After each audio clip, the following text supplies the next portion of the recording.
First up, King of Fighters 15.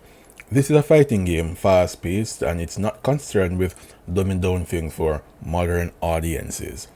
It also has no gender-bending foolishness, as in Guilty Gear Strive, nor is it interested in desexualizing female characters out of some misguided attempt to be mature or appeal to some identity weirdo group.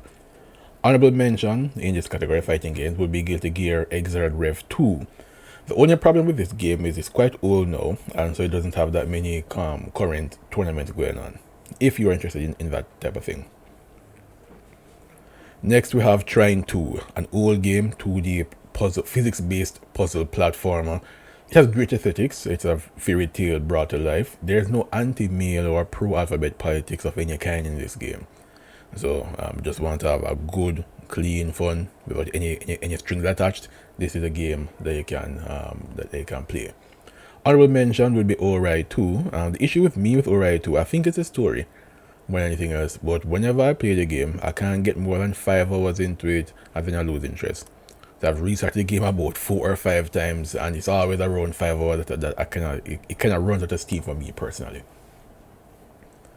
Then we have FF7. The original, not this abortion of a remake. This is simply the greatest game ever created. Still holds up over all these years. The Steam port, however, is not the best.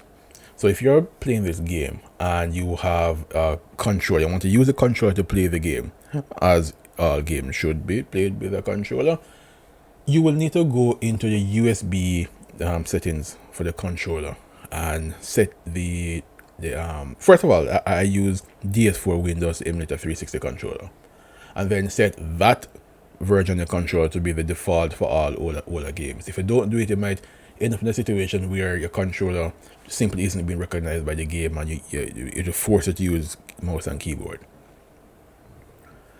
Next we have Monster Hunter World Iceborne. I bought this game about 3 months ago, so this is what around December. First time I've ever played a Monster Hunter game, and you know, I play it every now and then. It's an immersive world. It's almost overwhelmingly deep with well thought out mechanics, and it's a wide range of armors, from some bulky World of Warcraft type thing to a more sexually skimpy armor set. And there's not a hint of wokeism there. Men are men, women are women. You can have strong women and strong men. As a matter of fact, there are only strong characters in this game. There's no weak character. The weakest point of this game is, of course, the story. It's not the worst. It's possible, but it's a little bit disappointing because it did have a wonderful premise that it could have really explored. Honorable mention here would be Nier Automata. Now the problem with Nier Automata is the graphics and the combat are dated.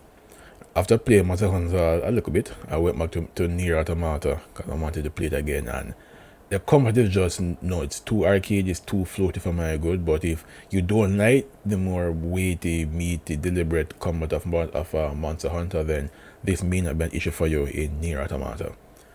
This list is by no means comprehensive or exhaustive. It's just I woke up one day and say, you know what, let me just write document, at least at this point in time, some of the apolitical games that don't have any weird strings attached. You can play it and not get into some gender bending fight with people about, because these games are now getting far and few in between.